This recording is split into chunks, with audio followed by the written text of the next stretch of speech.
Goeienaand, good evening, fellow South Africans and citizens of the world. I have been sent an email which I want to recite to you because it really sums up the dilemma that white South Africans have right now about whether they should leave or not leave. You know, they're kind of in this conflicted area of one day they want to leave, the next day, I can't leave my beautiful country and all my friends and things like that. And then something happens, they want to leave again. And I know exactly where this person is standing. And for those who live outside South Africa, I think it'll give you a very good idea as to what goes on in their head when they are going through this challenging decision that's going to change their lives forever. And it's one that nobody ever wants to make, because South Africa used to be an amazingly beautiful place. Anyway, I'm going to read what this person wrote. It is anonymous. And this person says, if you want to, you can post this as is. I think it will explain how it feels when you're at the point of making the final decision to either stay and fight the fight or to leave the country. The options you have to weigh and the emotions attached to it. South Africa scares me. I love my country. We have all these landscapes around us, beautiful, majestic mountains and the most amazing coastlines in the world. There is so much happening here, and the world has no idea. Even citizens of South Africa either turn a blind eye because they're too shocked or scared to accept the reality, or the rest are prepping for the worst, and with what little animal abuse and conservation has been a very big part of my life. And if I'm going to be forced to the point where I have to let go of my dogs and my life, I will be driven to a point of hatred and resentment, and therefore will never return to South Africa once I leave.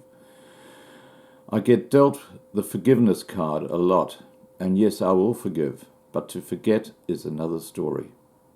My culture is people of faith, forgiveness, love, heart, compassion, leaving a legacy behind and heritage. We believe in paying it forward, building and upliftment of communities and people.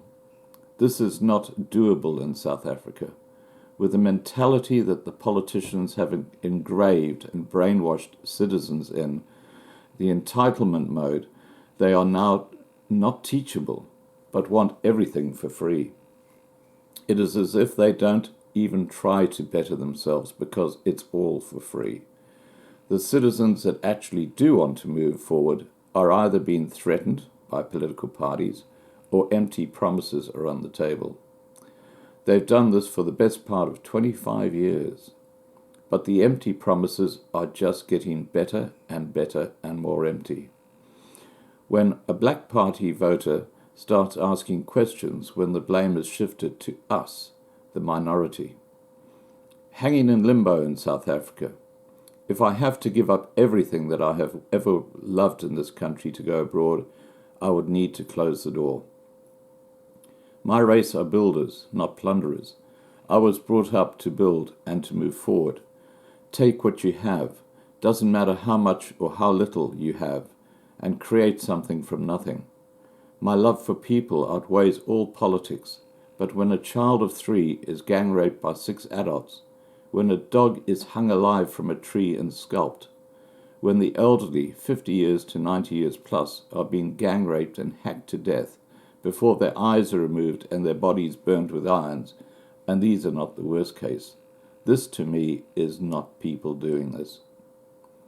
This to me is something that is not human at all. I was actually told by a black lady that they remove the eyes of the victims as it is believed the eyes still see after the death, and they do not want the soul to see the faces of the ones who savagely torture them.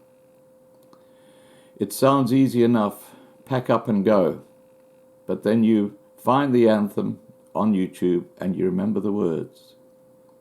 Ons sal antwoord op jou roepstem. Ons sal offer wat jy vra. Ons sal lewe, ons sal sterwe. Ons vir jou Suid-Afrika. At thy call we shall not falter. Firm and steadfast we shall stand. At thy will to live or perish, our South Africa, dear land. And so the feeling of numbness disappears, and the void is filled with love, compassion, and a reminder of who you truly are. For the ones staying behind, there is strength in these words. For the ones leaving, I understand. I also have to make the choice, and I don't believe it should be branded as running away. I do not believe that people truly realize how such a decision rips you apart. It's not just a matter of packing a couple of bags and off you go. It's leaving behind everything you have ever known and loved. And signed off, Anonymous. All right, it's heart-wrenching, I know. It really is heart-wrenching. Please remember to subscribe to be kept informed, and have a good evening. Bye for now.